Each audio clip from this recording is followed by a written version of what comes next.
오순절 날이 이미 이름에 그들이 다 같이 한 곳에 모였더니 호련히 하늘로부터 급하고 강한 바람 같은 소리가 있어 그들이 앉은 온 집에 가득하며 마치 불의 혀처럼 갈라지는 것들이 그들에게 보여 각 사람 위에 하나씩 임하여 있더니 그들이 다 성령의 충만함을 받고 성령이 말하게 하심을 따라 다른 언어들로 말하기를 시작하니라. 그때 경건한 유대인들이 천하 각국으로부터 와서 예루살렘에 머물러 있더니 이 소리가 나매 큰 무리가 모여 각각 자기의 방언으로 제자들이 말하는 것을 듣고 소동하여 다 놀라 신기하게 여겨 이르되 보라, 이 말하는 사람들이 다 갈릴리 사람이 아니냐? 우리가 우리 각 사람이 난 곳 방언으로 듣게 되는 것이 어찌 됨이냐? 우리는 바데인과 메데인과 엘람인과 또 메소포다미아, 유대와 갑바도기아, 본도와 아시아, 부르기아와 밤빌리아, 애국과 및 구레네에 가까운 리비아 여러 지방에 사는 사람들과 로마로부터 온 나그네 곧 유대인과 유대교에 들어온 사람들과 그리대인과 아라비아인들이라. 우리가 다 우리의 각 언어로 하나님의 큰 일을 말함을 듣는도다 하고 다 놀라며 당황하여 서로 이르되 이 일이 어찌된 일이냐 하며 또 어떤 이들은 조롱하여 이르되 그들이 새 술에 취하였다 하더라. 아멘. 하나님의 말씀입니다. 우리 사도행전 시리즈 세상으로 보냄받은 성령 공동체 세 번째 시간입니다. 불과 바람의 성령이 임하시다 라는 제목의 말씀을 나누겠습니다. 오늘 이 저녁에 정말 주님을 사모하고 우리 성령을 사모하는 분들에게 우리 성령의 강력한 역사가 일어날 줄로 믿습니다. 여러분들의 마음 문을 여시고 주의하셔야 될 것은 마음을 강팍하게 하는 것입니다. 마음 문을 닫는 것은 사탄이 원하는 것이지 결코 주님이 원하시는 것이 아닙니다. 사탄은 계속해서 여러분들의 마음을 어렵게 하고 또한 딴 생각을 하게 하고 방해를 하려 할 것입니다. 그럴수록 여러분 깨어서 집중하시고 말씀에 귀를 기울이시고 예수님께서 귀 있는 자는 들을지어다 하시는 그 말씀 그대로 오늘 이 말씀이 여러분들에게 인생을 방향을 바꾸고 또한 여러분들의 몸과 마음과 영혼을 치유하는 이 말씀이 되기를 축복합니다. 우리는 하나님의 놀라운 역사, 특별히 우리에게 성령을 보내주시고 충만케 하여 주시고 또 우리의 삶을 바꾸고 우리의 아픔을 치유하고 회복케 하시는 그 어떤 그 날, 그 날이 여러 날일 수도 있지만 그 날이 언제일까? 우리가 그 사모하는 마음으로 모이는데 분명한 것은 우리는 정확하게 그런 놀라운 날이 언제일까 잘은 모르지만 하나님은 아신다는 것이고 하나님의 때는 정확하다는 것입니다. 하나님의 타이밍은 한치의 오차도 없다는 사실을 여러분 믿으시기를 축복합니다. 왜냐하면 오늘 본문이 시작하는 바로 이 오순절 날, 이 단어 때문에 그렇습니다. 오늘 1절 말씀에 오순절 날이 이미 이름에 그들이 다 같이 한 곳에 모였더니, 오순절 날이라고 구약에서 지켜왔던 그 오순절 절기가 이르렀음에 바로 그때의 성령이 임하였다라고 말씀하고 있습니다. 성령이 임하신 때는 아무 때가 아니라 구약에서부터 있어왔던 바로 그날, 오순절 날, 하나님이 정하신 날이었어요. 제자들은 그날이 성령이 오신 날인 줄은 몰랐지만 하나님이 이미 다 계획을 하고 계셨던 것이죠. 여러분, 오순절이 무슨 뜻이냐면 오순은 50번째라는 뜻이죠. 그래서 오순절은 유대인들이 이제 성지를 순리하는 3대 절기가 있습니다. 예루살렘 성전까지 나오게 되는 바로 유월절과 칠칠절과 수장절, 이 세 절기가 있어요. 이 칠칠절이라고 하는 것이 오순절 똑같은 것입니다. 77에 구구단을 외지 아시죠? 자, 77에 49, 그 다음에 그 다음이 50이죠. 그래서 77절 혹은 그 다음에 50번째라고 해서 오순절 이렇게 부르는 거예요. 그럼 언제로부터 77에 49를 세냐? 바로 6월절부터 카운트를 하는 거예요. 자, 이 6월절은 여러분 아시다시피 애굽에서 나올 때 이제 6월절 어린 양을 잡아서 문설주에 피를 바르고 그들이 이제 그 장자의 죽음을 면하는 날이죠. 근데 그 6월절 어린 양이 누구였습니까? 바로 예수 그리스도.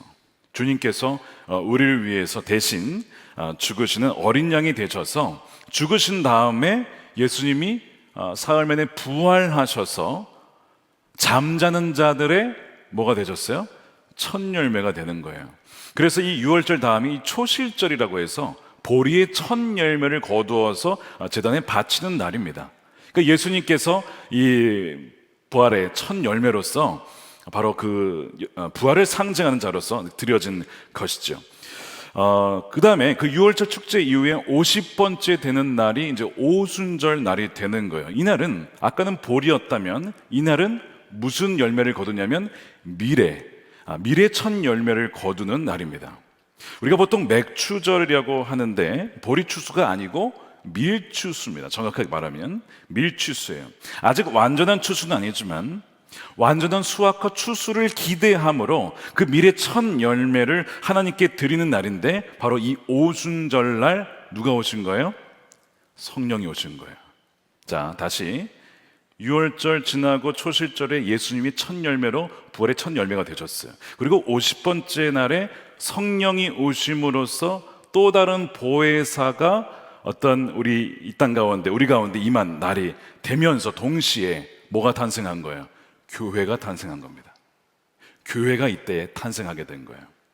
그러니까 하나님은 모든 것을 하나님의 계획과 시기에 맞춰서 이 역사를 운행하시고 이끌어 가신다는 것을 우리는 알게 됩니다.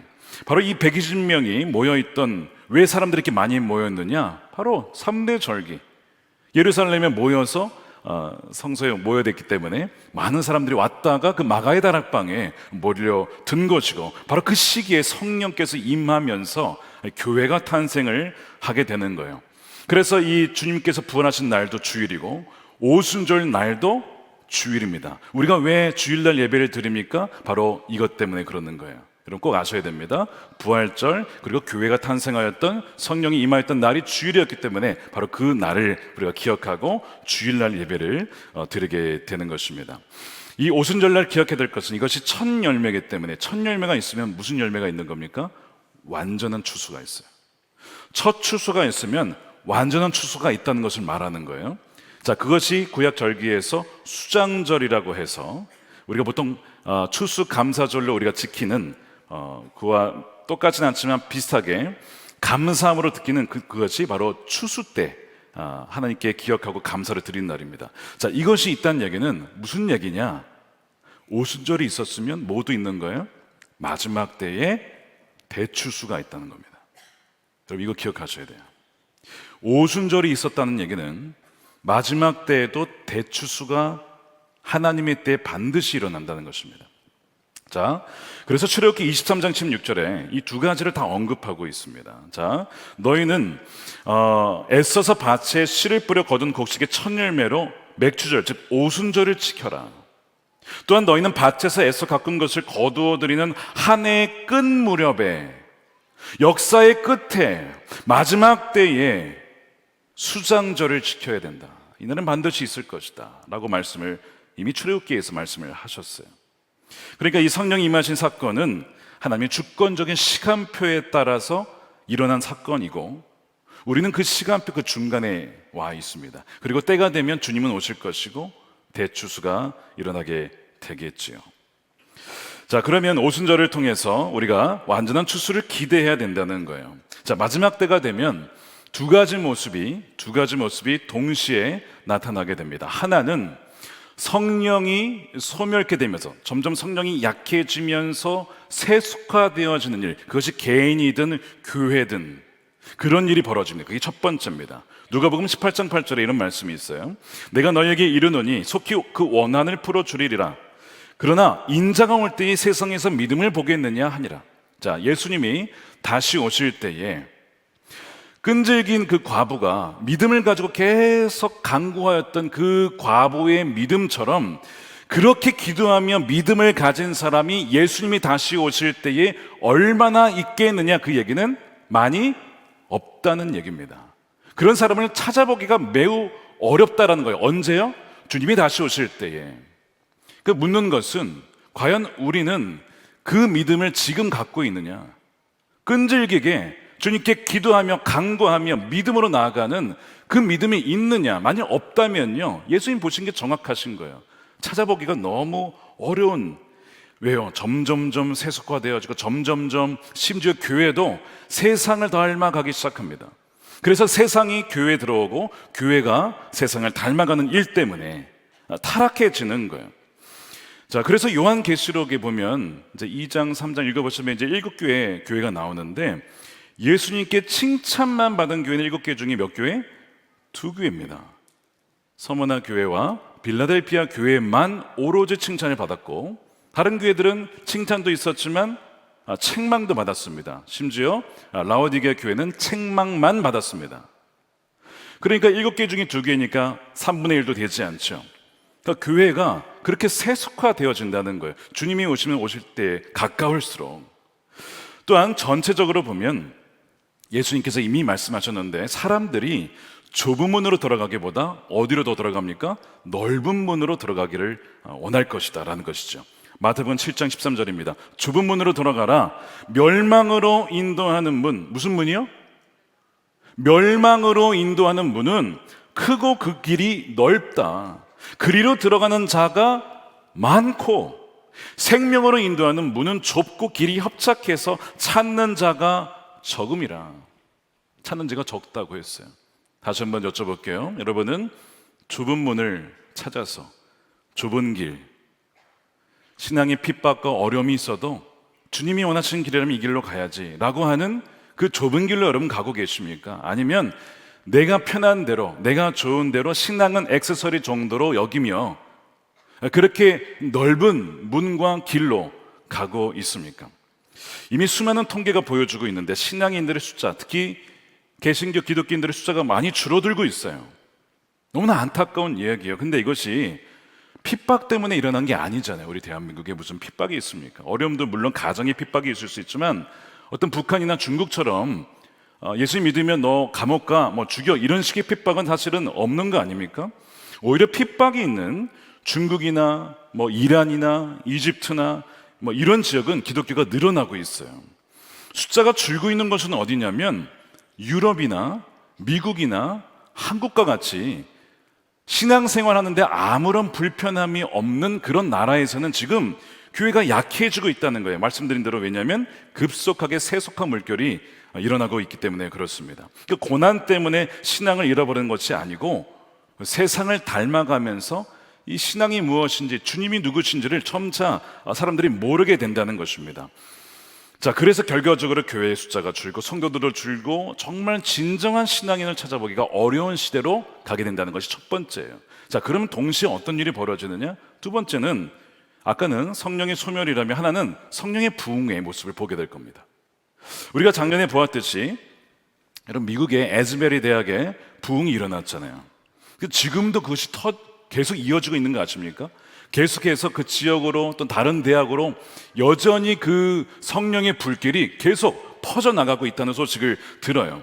사실 미국의 대학에서 신앙 지키기가 굉장히 어렵습니다. 예를 들어서 미국의 가장 유명한 대학이 어디입니까? H 무슨 대학 있잖아요. H 무슨 대학. 전 가보지 않아서 모르겠어요.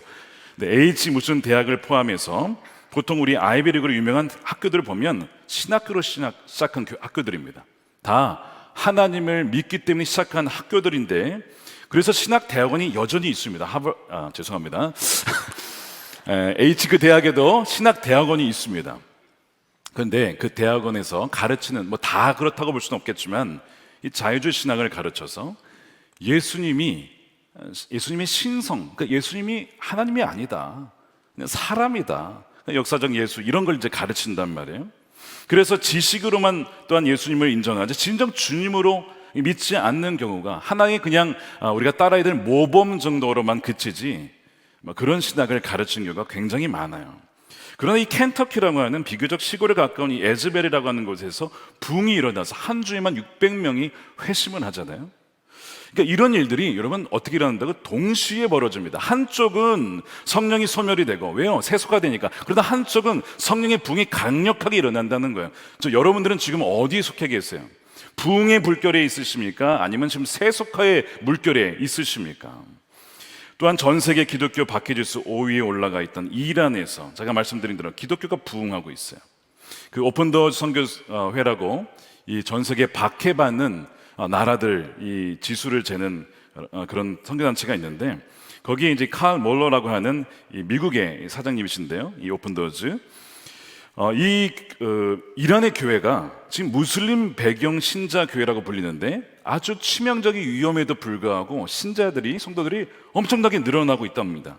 특히 젊은 남성과 여성들이 예수님을 믿는 일, 어디서요? 여러분, 이란에서. 여러분, 믿겨지세요? 이란은요, 잘못하면 죽습니다.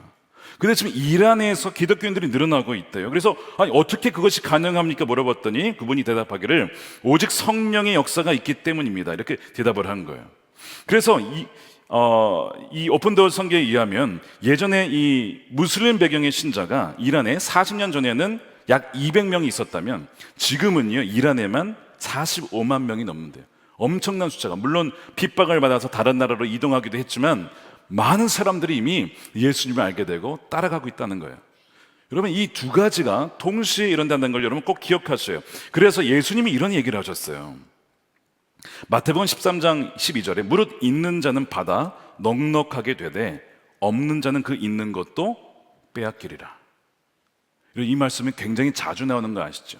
나중에 달란트 비유에서도 이 얘기를 또 한 번 하십니다. 근데 원래 이 말씀의 배경은 그거였어요. 이 씨 뿌린 자의 비유에서 네 가지 밭을 얘기해요. 이 네 가지 중에서 열매 맺는 밭이 어디죠? 단 하나입니다. 옥토밭, 좋은 밭에만 열매를 맺고 그 풍성한 결실을 거두게 돼요. 나머지 세 개는 열매를 맺지 못합니다. 자, 이것도 마찬가지예요. 아까 3분의 1이 되지 않는다 그랬는데 25%죠. 나머지 이 4분의 3은 말씀은 들었고 또한 좋아하기도 하지만 결실을 맺지 못합니다. 왜요? 넓은 문으로 빠져나가는 거예요. 그러나 끝까지 마음 문을 열고 마음을 닫지 않고 말씀을 따라 성령을 따라 순종하여 나가는 사람들은 반드시 열매를 맺게 되는데, 여기는 아예 열매가 없잖아요. 제로인데 여기는 열매가 어떻게 맺힙니까? 그러면 100배, 60배, 30배입니다. 여러분, 이 말씀을 여러분 믿으셔야 돼요. 자, 보세요. 여기는 제로인데 여기는 100배라고요. 한쪽에서는 지금 막 완전 세속화로 막 죽어가고 있는데 한쪽에서는 엄청난 부흥이 일어나고 있다고요. 이게 동시에 일어나는데, 동시에 어느 한쪽이 아니고. 그러니까 우리가 지금 만일 우리가 100배, 60배, 30배 이런 어떤 부흥의 역사가 내게 있지 않다면, 우리 교회에 일어나지 않다면 우린 정말 금식하며 기도해야 될 문제예요. 왜요? 이것이 지금의 때에만 이런 게 아니라 분명히 동시에 일어나기 때문에 한쪽에서는 부흥의 물길이, 한쪽에서는 세속화의 물길이. 주여 나를 살려주십시오. 그렇게 우리가 기도해야 된다는 문제라는 것이죠. 우리 다음 세대도 마찬가지입니다. 다음 세대는 이제 앞으로 어려울 거야. 물론 어렵습니다. 그러나 그 중에서도 예수님을 믿고 예수님을 따라가는 다음 세대는 반드시 있기 마련이에요.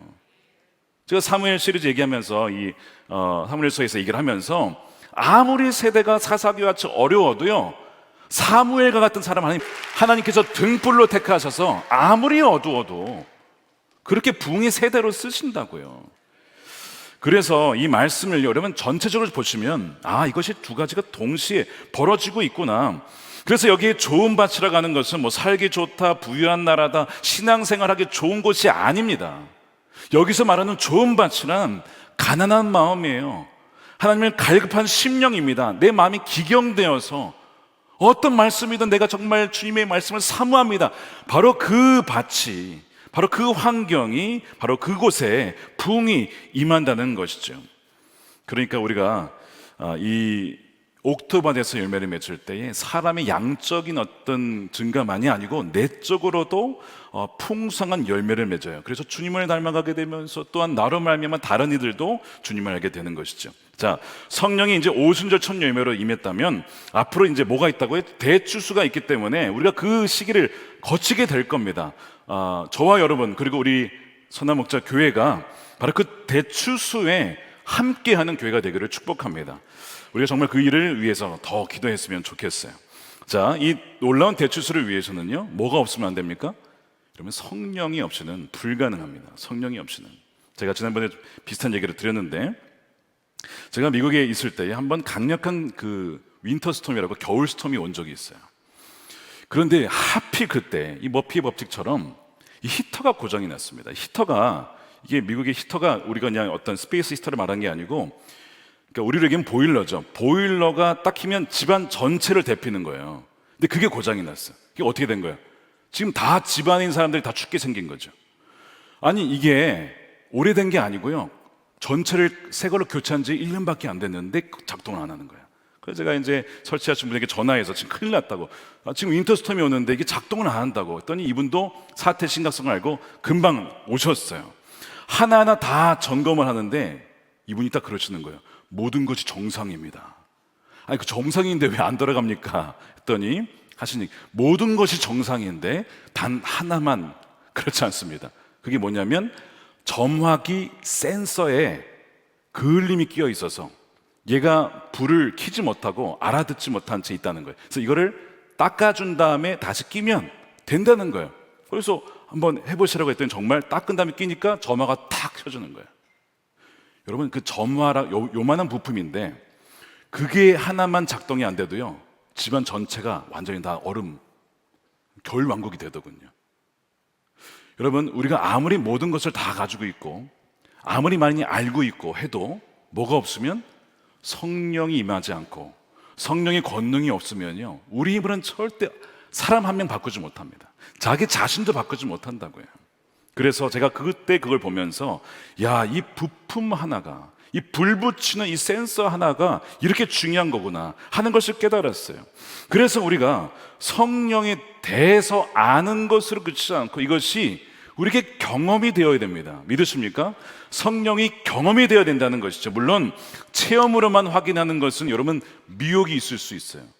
왜냐하면 마귀도 광명한 천사로 우리에게 나타나서 꿈에서 우리를 미혹할 수도 있고 유혹할 수도 있기 때문에 그렇습니다. 하지만 성령의 체험 없이 또한 성령의 세례와 충만함이 없이는 증인이 되는 것은 여러분 불가능한 거예요. 오직 너희에게 성령이 임할 때에만 권능이 임하고 너희가 증인이 될 수 있다라고 분명히 말씀했기 때문입니다. 그런데 오늘 본문의 이 제자들이 바로 그 성령을 듣고 체험하지 못했던 성령을 자신들이 드디어 경험을 하게 된 것이죠. 순종하여 기다리고 기다렸을 때에 그들에게 성령이 임한 것입니다.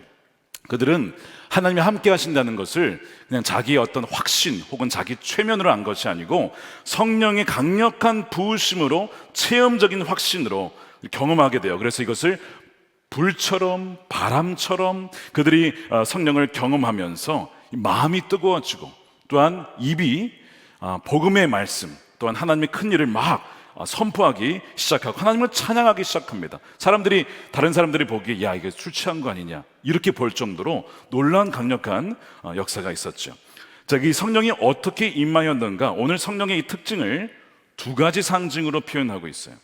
첫 번째 바람이고 두 번째는 불입니다. 불.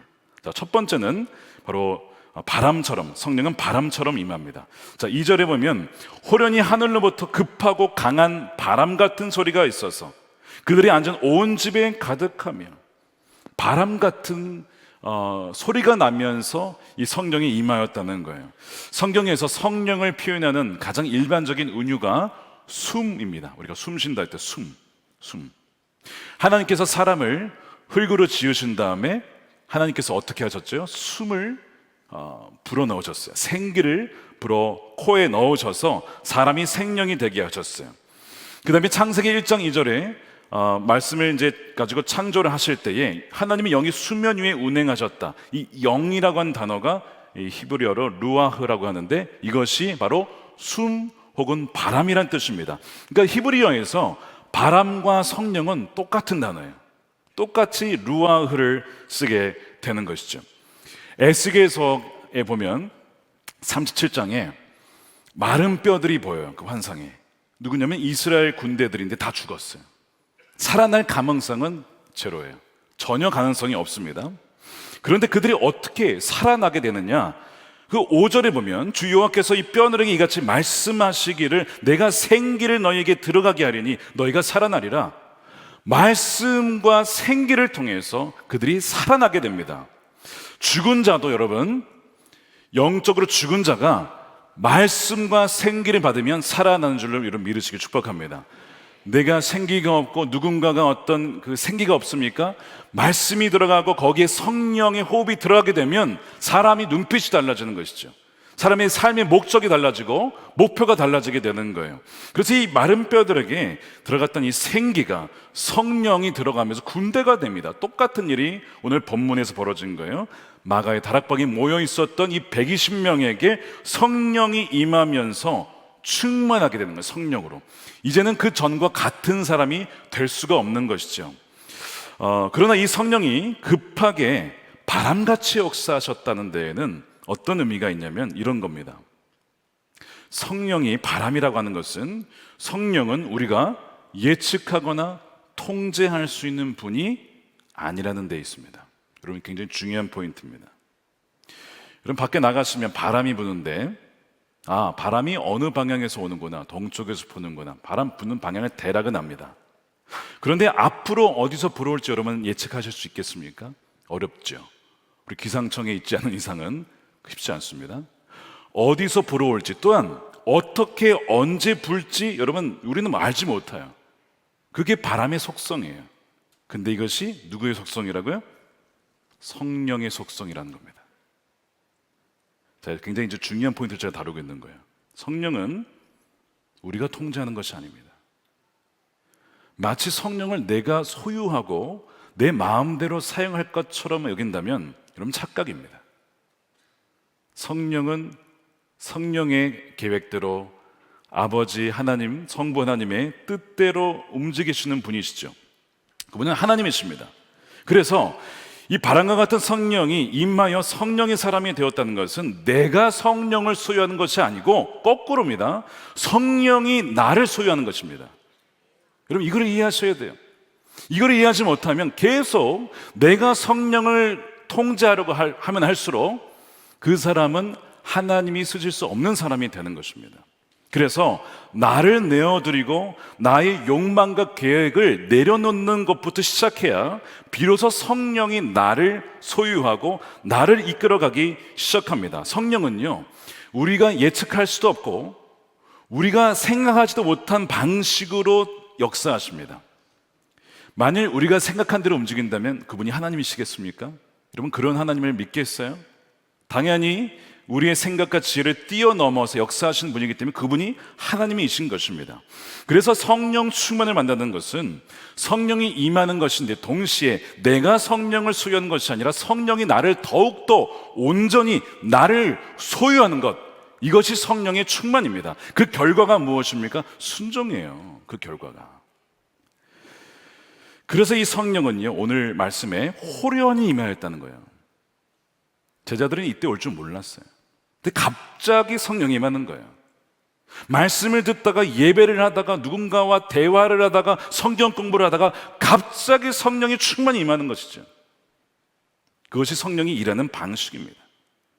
성령의 바람은 불고 싶은 대로 부는데 그냥 막 임의적으로 부는 것이 아니라 하나님의 뜻대로 성령의 역사하신 가운데 일어난다는 거예요. 그래서 성령을 받은 사람은 이제 그리스도의 영이 그 안에 거하심으로 이 내 삶이 더 이상 내 것이 아님을 아는 사람입니다. 죄송하지만 여러분의 인생이 여전히 여러분의 것이라고 생각하십니까? 여러분의 뜻대로 되어야 한다고 생각하십니까? 만약 그렇게 생각하신다면 아직 성령에 사로잡힌 분이 아니실 겁니다.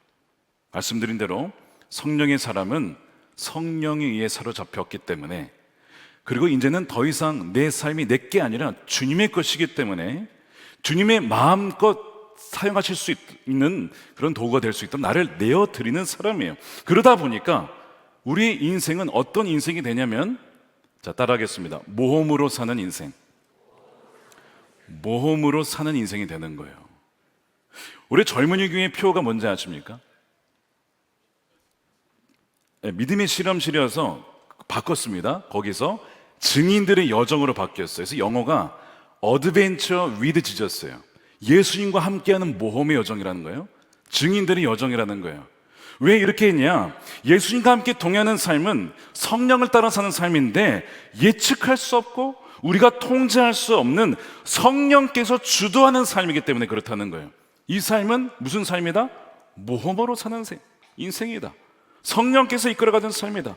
그래서 청년들에게 바로 그 주님과 모험해라, 도전해라, 순종하라, 그렇게 전하고 있는 거예요. 그래서 이 성령의 9가지 열매 중에 뭐가 있냐면 온유라고 하는 열매가 있습니다. 여러분, 나는 성령의 온유라고 하는 열매가 몇 개를 간절히 기도하고 있다, 한번 손 들어보세요. 꽤 있으시네요. 분노가 많으신, 꼭 그렇지는 않겠지만, 저도 기도해봐서 압니다. 온유라는 열매가 있는데, 여러분 왜 온유란 열매가 있을까요? 내 삶에 급작스러운 일이 갑자기 닥칠 때가 여러분 있죠. 있을 때 우리는요 당황스러워합니다. 너무 당황스러워. 이건 내가 생각했던 일이 아니고 벌어져서는 안 될 일이 있어요. 우리는 당황해하고 또한 조급해합니다. 심지어 더 나아가서 분노하기도 해요. 하나님 왜 이런 일이 저에게 벌어집니까? 하나님 제가 이렇게 했는데 이렇게 되어야지 이 일이 터지면 어떡합니까? 막 분노하기도 하고 마치 요나처럼 말이죠. 왜냐하면 통제할 수 없기 때문에. 우리 인간의 욕구가 뭐가 있냐면 통제 욕구가 있어요. 이것이 우리가 어떻게 보면 하나님의 형상대로 지음받아서 하나님이 이 세상을 다스리듯이 그 다스리고자 하는 욕망이 우리 안에 있습니다. 그 꼭 나쁜 것만은 아니에요. 근데 이것이 왜곡이 되면 하나님 뜻마저도 내 뜻대로 바꾸려고 하는 그 마음이 우리 안에 있기 마련이죠. 내 뜻대로 내 계획대로 되어야 되는데 그대로 안 되니까 화가 나기 시작합니다. 온유함이란 무엇인가? 순딩순딩이 온유함인가? 그것이 아니라 온유함은요 내 삶의 통제권을 주님께 내어드리는 것입니다. 통제권을 내어드리는, 이것이 온유의 열매예요. 언제 온유해지냐면 내 삶의 주도권을 주님께 드리며 주님께 내 삶의 주도권이 있음을 진정 믿을 때에 비로소 온유해집니다.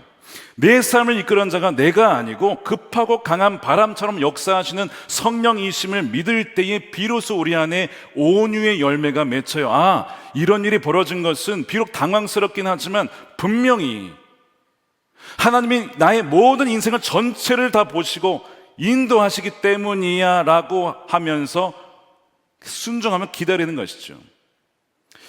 잠언 16장 9절 말씀에 유명한 말씀인데 제가 읽어보겠습니다. 사람이 마음으로 자기의 길을 계획할지라도 그의 걸음을 인도하시는 이는 여호와시니라.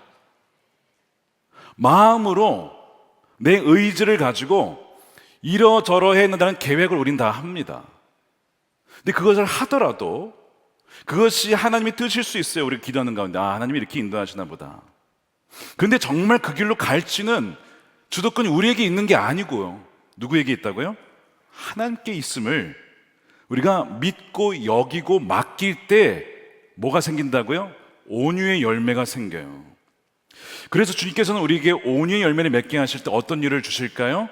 전혀 내가 예측하지 못했던 사건들을 뻥뻥 터지게 하십니다. 그러면서 그 성령의 인도하심을 따라 갈 수 있는지 기꺼이 나를 주도권을 내어드리려고 하는지를 성령은 보신다고요. 그래서 우리가 어떤 종종 경험하는 어떤 우울증과 분노증 이런 게 있을 수 있어요. 하나님의 뜻과는 상관없이 내가 내 마음대로 자기의 길을 계획해 놓은 것은 안 된다고 우울해하는 거야. 힘들어하는 거야. 떼쓰는 거야. 하나님께 화내는 거야. 그러면 이런 일이 얼마든지 있을 수 있습니다. 요나야, 너가 화내는 것이 옳으냐? 너가 화내는 것이 옳으냐? 그거 너가 계획한 거 아니냐? 라고 주님은 물어보실 때가 너무 자주 있다는 것이죠. 성령이 임하시게 되면 내 삶이 이러저러해야 한다라고 하는 강박관념에서 자유케 되죠. 왜냐하면 성령은 진리의 영이시기 때문에 진리가 임하면 너희가 자유케 되리라. 진리를 알게 되면 너희가 자유케 되는 거예요. 그래서 성령은 우리를 이 죄와 죽음에서 뭐냐면 우리의 어떤 이기적인 마음, 또 우리 중심적인 마음 이런 것들에서 해방시켜 주시죠. 그래서 성령을 인정하고 신뢰하고 따라가다 보면 내가 계획한 것과는 비교할 수 없는 길로 우리 삶을 친히 인도해 주신다는 거예요. 예를 들어 열왕기하 5장의 나만 장군이 나병에 걸렸어요. 이것도 통제 불가능한 일입니다. 우리 삶에 질병이 찾아왔을 때 통제 불가능하거든요. 놀랍게도 이 엘리사가 있다는, 하나님의 사람이 있다라는 소식을 우연히 듣게 돼요. 이건 엄청난 은혜였습니다. 그에게 치유될 수 있는 기회가 열리는 것이거든요. 그래서 그가 찾아갔는데 그의 기대가 무엇이냐면 엘리사가 당연히 자기에게 나와서 영접할 줄 알았어요. 마땅한 기대가 그거였는데 나오질 않아요. 게다가 나오지도 않을 뿐더러 그 더러운 그 요단강에 7번 찢으라고 명령까지 하네. 그러니까 이 지금 전혀 생각하지 않았던 일이 2건이나 터졌어요. 나만 장군이 자존심이 상하니까 어떻게 하죠? 이 화를 내는 겁니다. 열왕기상 5장 11절에 나만이 노하여 물러가며 이르되 내 생각에는, 자 말씀 잘 보세요. 재밌죠? 내 생각에는 그가 내게로 나와서 서서 그의 하나님 여호와의 이름을 부르고 그의 손을 내 부위 위에 흔들어 나병을 고칠까 하였도다. 내가 생각한 게 이것이다. 내 계획이 이것이다. 근데 왜 나만 계획대로 해야 됩니까? 그러니까 막 화를 내요.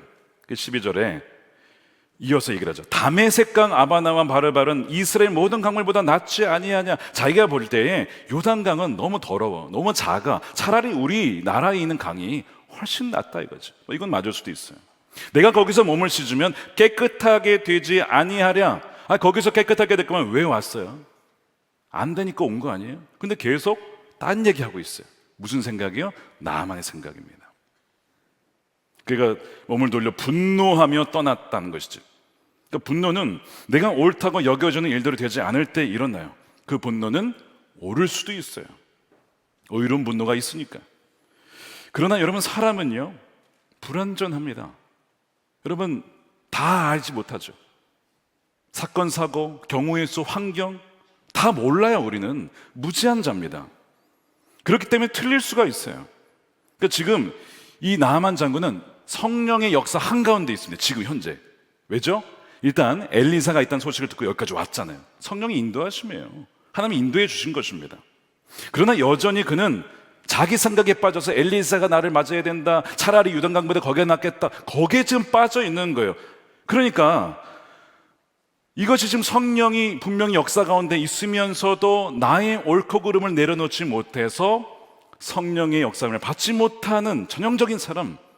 그러니까 지금 나아만은 지금 성령을 모르고, 아니면 성령으로 충만하지 못하고 성령을 소멸케 하는 사람의 전형을 보여주고 있는 것이죠. 이때 종들이 이런 얘기를 합니다. 13절에 그의 종들이 나와 말하여 이르되 내 아버지여, 선지자가 당신에게 이거보다 더 큰일, 어려운 일을 행하라 말했더라도 하지 않았겠습니까? 이게 뭐 7번 목욕하는 게 어려운 겁니까? 하물며 당신에게 이르기를 씻어 깨끗하게 하려 함이니까. 나아만이 생각했던 것과는 전혀 다른 일이 벌어졌을 때 처음에는 싫어하고 분노했지만 또 그 옆에 종들은 또 깨어 있어서 그거 하라 이거예요. 그래서 그 말을 듣고 들어보니까 맞는 것 같아. 그래서 대답도 안 하고 그냥 말없이 용강에 들어가잖아요. 이렇게 그냥 7번 그 몸을 씻죠. 그리고 그의 병이 낫습니다. 저는 이 말씀을 종종 묵상할 때 저도 목회를 하면서 화날 때가 있을까요? 저도 사람인지라 화날 때가 있습니다. 왜요? 저의 뜻대로 안 되면. 그때마다 성령께 주신 말씀이 그거였어요. 너가 옳으냐? 그거 계획 누가 한 계획이냐? 정말 나의 계획이냐면 너의 계획이냐? 너의 계획을 나의 계획인 것처럼 포장하고 그러는 거 아니냐? 뭐 이런 말씀을 하셔서 얼마나 제가 창피했는지 몰라요. 그때마다 제가 많이 다름받고 지금도 다름받고 있어요. 저희 MBTI가 궁금하신 분이 계셔서 제가 뒷자리만 공개를 하겠습니다. 뒷자리만. 저는 F, T에 가까운 F, P에 가까운 J입니다. 근데 이게 처음에 그런 건 아니었어요.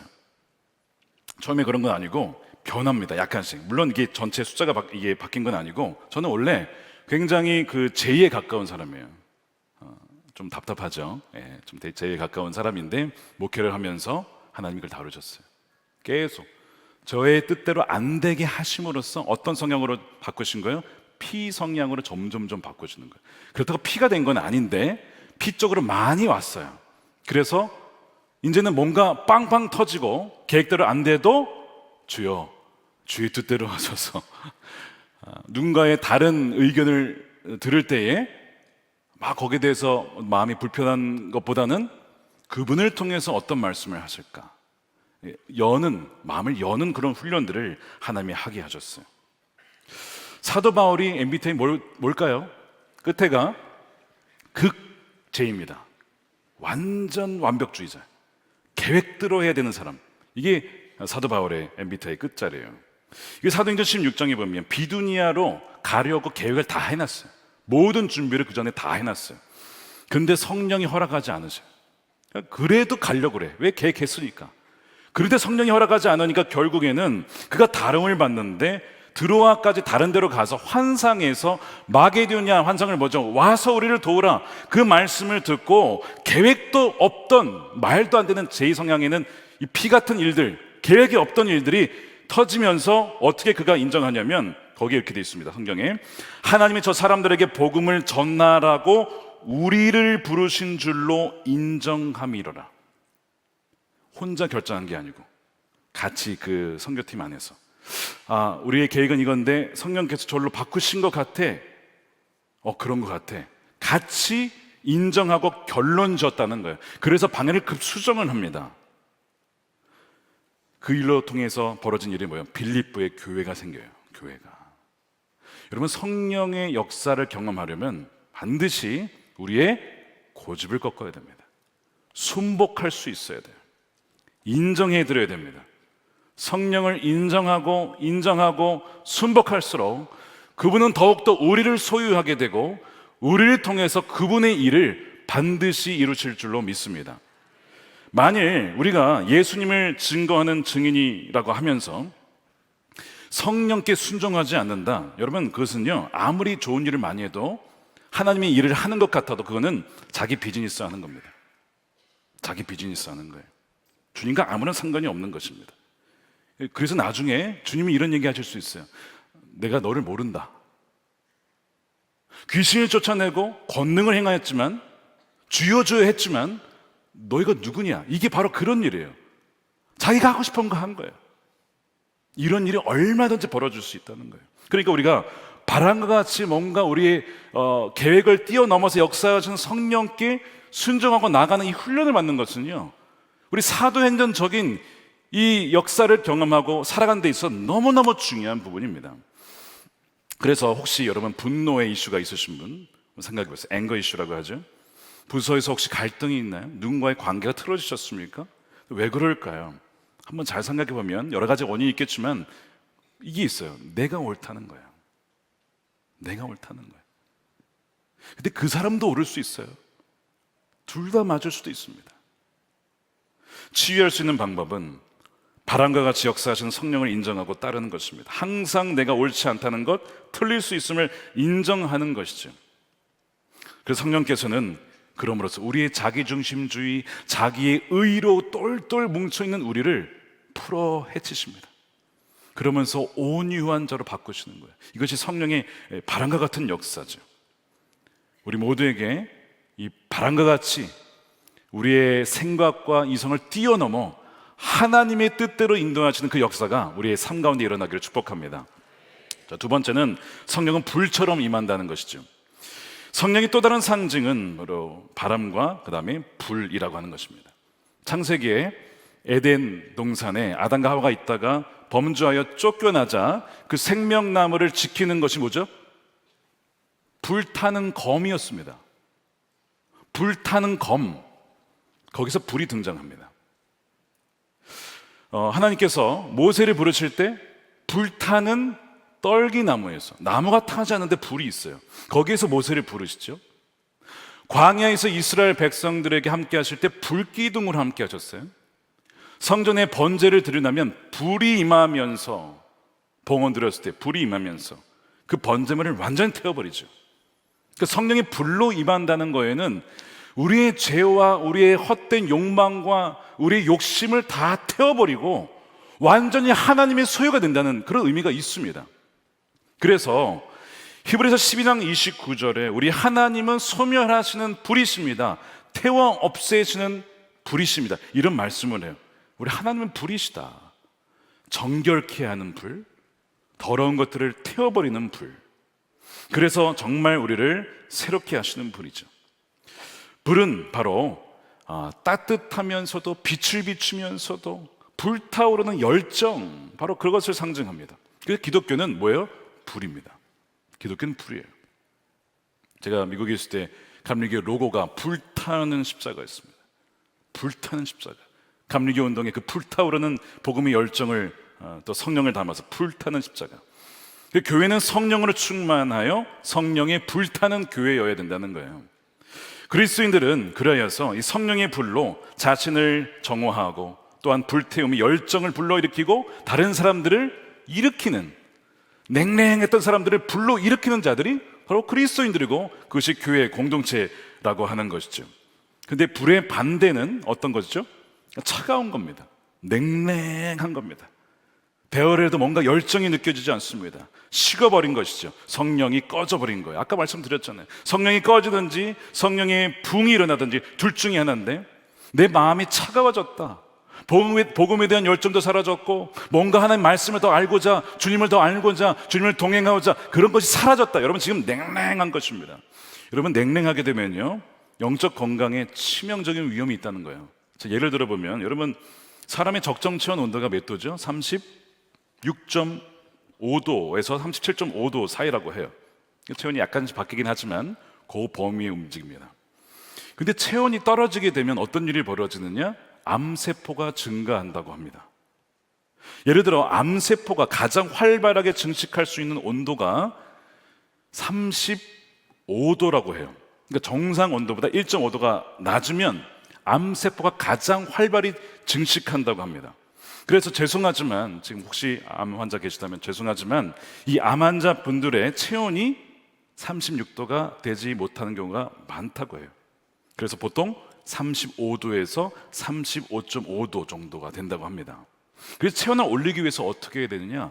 운동해야 한다는 거예요. 유산소 운동과 또한 그 근력 운동이 우리 체온을 상승시키죠. 근데 이것을 그리스도인들과 교회에 비교하면 여러분 정확합니다. 만약 교회가 성령으로 불타오르지 않고 냉랭하고, 기도가 사라지고 찬양이 뜨겁지 않고 말씀이 냉랭하고 뭔가 다가오지 않는다, 여러분 교회 전체에 암세포가 증식하기 시작합니다. 그럼 교회에 암세포가 증식한다는 것은 무슨 일이 벌어진다는 거냐? 분열이 일어납니다. 갈등, 싸움, 시기, 질투, 정욕, 나태, 하나님의 부르심의 열정에 열심이 없는 상태가 되죠. 이게 다 모든 것 뭐냐면 이 질병인데 온도가 떨어졌기 때문에 그래요.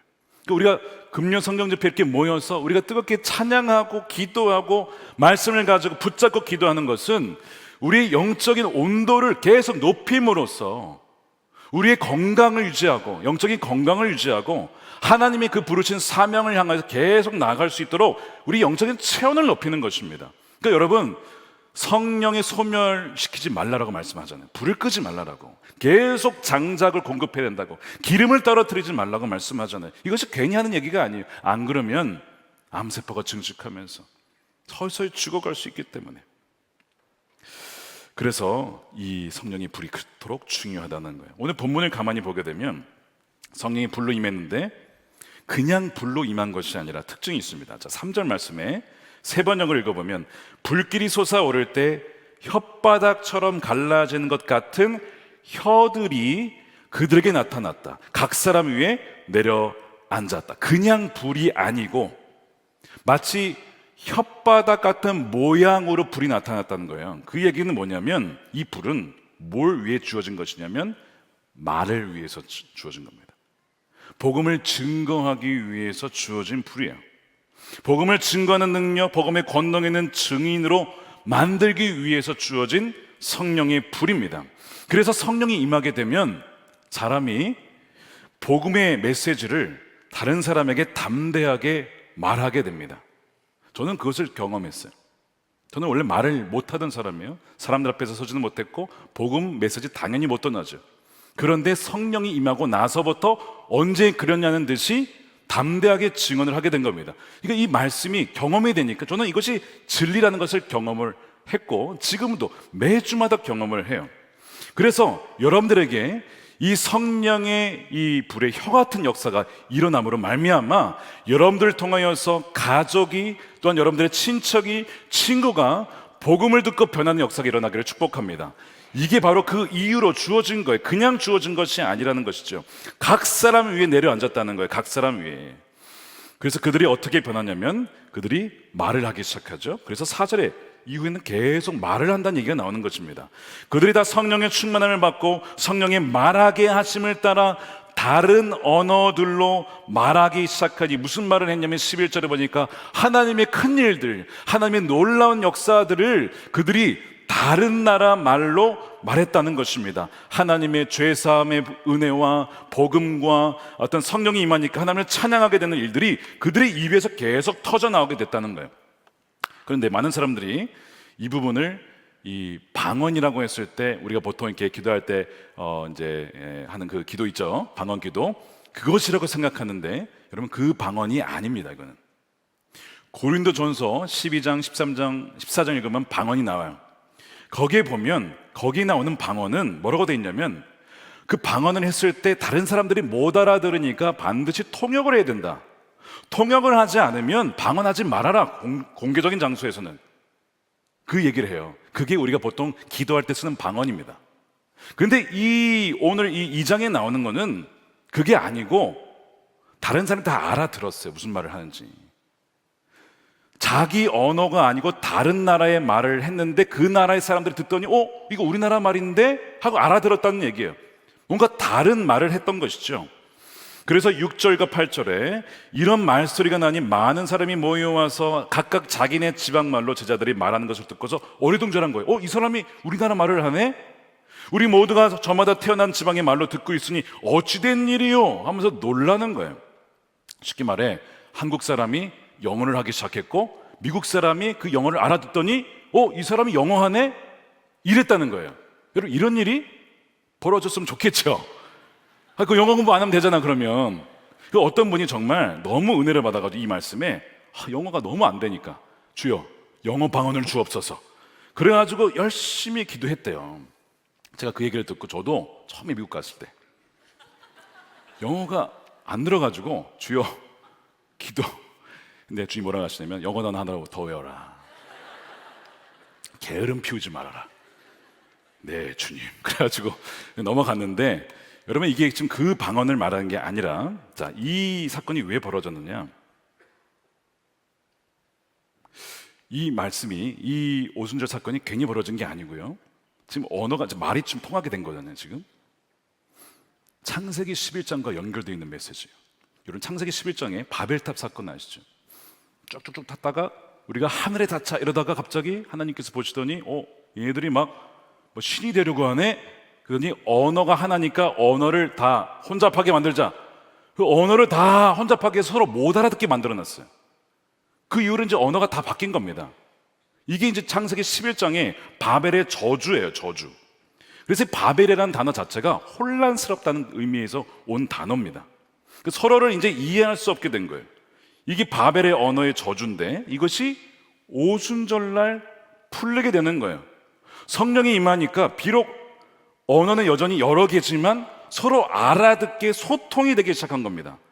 이게 지금 오순절의 역사인데 왜 성령의 역사를 통해서 서로 소통하게 됐고 다른 사람이 알아들을 수 있는 말을 함으로써 이렇게 연결이 되었느냐? 왜 그럴까요? 복음이 전파되어야 되니까. 복음이 열방까지 모든 민족에게 전해져야 하기 때문에 이제는 성령께서는 우리가 비록 언어가 달라도 성령을 통해서 그 사람이 복음을 이해할 수 있도록 성령께서 그 마음을 만지시고 역사하신다는 거예요. 그거를 지금 보여주고 있는 것이죠. 자, 그래서 성령의 사람은 어떤 사람이냐? 소통하는 사람입니다. 그 사람이 이해할 수 있는 말, 그 사람을 공감하고 그 사람이 알아들을 수 있도록 복음을 증거하고 그 사람의 입장에서 대화하고 이해해 줄 수 있는 사람이 바로 성령의 사람이죠. 그냥 내가 하고 싶은 말 말하고 나서 끝나는 것이 아니고 그 사람의 입장에서 우리 다음 세대의 언어로 그들의 고민이 무엇인지, 그러려면 이 복음의 메시지가 어떻게 전달되어야 되는지, 이게 바로 성령의 사람의 특징입니다. 그래서 그럼 마틴 루터가 뭐 한 겁니까? 당시에 성경이 다 라틴어였어요. 성직자만 읽을 수 있어요. 그거를 독일어로 번역을 해서 다른 사람들도 다 성경을 읽을 수 있도록 번역을 해준 거예요. 이게 성령의 사람의 역사입니다. 우리가 성령이 사로잡히게 되면 서로 말이 안 통한 사람들 사이에게 가서 그 연결시켜주고 말이 통하게 하고 갈등을 풀어주게 하고 복음이 들려줄 수 있도록 그렇게 연결해 주는 사람이 되는 것이죠. 또한 저는 이 말씀을 묵상하는데 말이 다른 사람에게 어떤 인종과 문화와 언어를 초월해서 전달이 되었다? 여러분, 지금 전 세계의 공용 언어가 뭔지 아십니까? 여러분, 문화입니다. 문화, 음악, 예술, 이거는요 전 세계가 다 알아들어요. 성령이 임하게 되면 어떤 일이 벌어지느냐? 바로 이 문화계의 혁명이 일어나게 되는 거죠. 단지 언어 말하는 것만이 아니고 글이 바뀌고 음악이 바뀌고 예술이 바뀌는 거예요. 왜? 그것은 공용어니까. 그러니까 성령이 사로잡힌 분들이 지금 문학계에 계십니까? 예술계에 계십니까? 그분들이 아직 복음을 모르는 이들에게 그들이 알아들을 수 있는 문화의 언어로 전달이 될 때에 무슨 일이 벌어질 거예요? 예수님을 믿게 되고 하나님 나라를 사모하게 되고 그렇게 퍼지는 거 아닙니까? 성령이 임할 때 그런 일이 벌어진다는 거예요. 믿으십니까? 바로 여러분들이 그 일에 부름받으신 줄로 믿습니다. 그래서 이 혼잡되었던 언어가 성령을 통하여서 소통이 되게 되면서 이제는 예루살렘과 유대와 사마리아 쫙쫙 퍼져나가, 열방으로 쫙쫙 퍼져나가게 되는데 이게 왜 퍼져나가느냐? 자, 성령의 바람이었어요. 거기에 불이 더해집니다. 두 개 합쳐보세요. 여러분, 산불 불났을 때 바람 불면 어떻게 되는지 아시죠? 쫙 걷잡을 수 없이 퍼집니다. 여러분, 이것이 성령의 역사입니다. 이 부정적인 의미에서 태우는 그게 아니라 마치 성령의 역사가 바람을 탄 불이 번져나가듯이 쫙 퍼져나가는 거예요. 오늘 성령의 역사가 바로 그래서 바람과 불의 성령이라고 하는 것입니다. 이거는 이 불로 말미암아 우리의 욕망이 다 태워지면서 번제로 바쳐졌으니까, 그러면서 그 불과 바람의 역사로 다음 세대와 세대를 넘어서 노년 세대와 민족을 넘어서 열방으로 퍼져나가게 되는 것이죠. 이것이 불과 바람이 합쳐졌을 때 일어나는 역사입니다. 제가 마지막에 하나만 얘기하고 마치도록 하겠습니다. 에드워드 킴벌이라고 하는 분이 계셨습니다. 이분은 버스턴에 있는 한 교회 마운트 버넌 회중교회 주일학교 선생님이셨습니다. 이분이 구두방에서 일하는 한 학생을 직접 방문해서 신방한 것이죠. 예수님이 너를 얼마나 사랑하는지를 그냥 뭐 대단하게 말한 것도 아니에요. 예수님이 너를 사랑해, 그냥 이렇게 전했어요. 말자주가 좋은 분이 아니었습니다. 근데 그냥 그것이 전부였는데 이것이 그 18살 남자의 인생을 바꿔버립니다. 이 남학생이 누군지 아세요? D.L. 무디입니다. D.L. 무디. 무디가 성령으로 거듭난 날이에요. 그의 나이 18세였습니다. 이 킴벌 선생은 뭐 영향력 있는 인물도 아니었고 성격도 소심하고 신경도 예민한 분이었어요. 게다가 이분이 무디를 만났을 때 이 무디에 대한 첫인상이, 이 선생님의 첫인상이 뭐였냐면 이거였습니다. 무디가 나의 주일학교반에 입학했을 때 나는 그처럼 영적으로 어두운 학생을 처음 봤다. 영적으로 어두웠다는 얘기예요. 더구나 어떤 일에 그가 유용하게 쓰일 사람으로 보이지도 않았다. 이게 무디였다고요. 그런데도 예수님이 널 사랑해 라고 하는 그 복음을 전했는데 그 평범한 말 속에 뭐가 있었어요? 불의 혀같이 성령이 역사해서 무디를 바꿔놓은 거예요. 그러면서 그 한 명이 바뀝니다. 지금도 그 버스턴에 가면 무디가 회심한 장소의 기념비가 써 있대요. 무디가 회심한 장소라고. 그 무디가 생명세를 받고 충만하여서 수백만 명의 복음을 이제 듣게 되죠. 이것이 끝이 아니라 33년이 지나서 1888년에 게일이라고 하는 선교사님이 우리 한국으로, 조선으로 가게 됩니다. 근데 그 전날 이 51세가 된 무디가 그 게일 선교사님의 어깨를 두드리면서 미지의 나라로 가는 이 선교사님에게 이런 얘기를 한 거예요. 젊은이, 한국, 조선으로 가지 당당하게 내가 자네를 위해 기도할 걸세, 하나님이 자네를 축복할 걸세, 이렇게 그 게일 선교사님을 축복한 거예요. 그리고 갔습니다, 조선에. 그러니까 이 게일 선교사님의 이 한국 선교 동력이 무디였던 것이죠. 또한 1907년 평양 대부흥의 운동의 주역들 가운데 마포 삼열, 윌리엄 블레어, 그레이엄 리, 스왈른, 찰스 번 하이젤, 윌리엄 헌트, 이 모든 분들이 무디의 부흥 역사를 경험하고 헌신하여 조선으로 오신 분들이에요. 그래서 이분들이 또한 1907년 대부흥의 주역이 되는 것이죠. 자, 이 모든 시작이 어디에서 시작됐다고요? 에드워드 킴벌이라고 하는, 별로 그 당시에 뭐 이렇게 알아주거나 이런 분이 아니었는데, 이분이 성령의 감동으로 전하였던 복음 메시지를 통하여서 조선에까지, 지금 우리에까지 영향을 미친 거예요. 그러니까 여러분, 나는 말을 주변이 없고 별로 재능이 없고, 그게 중요한 게 아니고, 누가 계시면? 성령이 계시면 아주 지극히 평범한 메시지 하나조차도 그것이 한 사람의 인생을 바꾸고, 그 사람이 또한 수많은 이들을 변화시키고 감화시키고 하나님의 일꾼으로 하나님이 쓰신다는 것입니다. 이 놀라운 역사가 우리 저와 여러분에게, 또한 우리 교회 가운데, 특별히 우리 다음 세대 가운데 있게 될 줄로 믿습니다. 주님의 이름으로 축복합니다.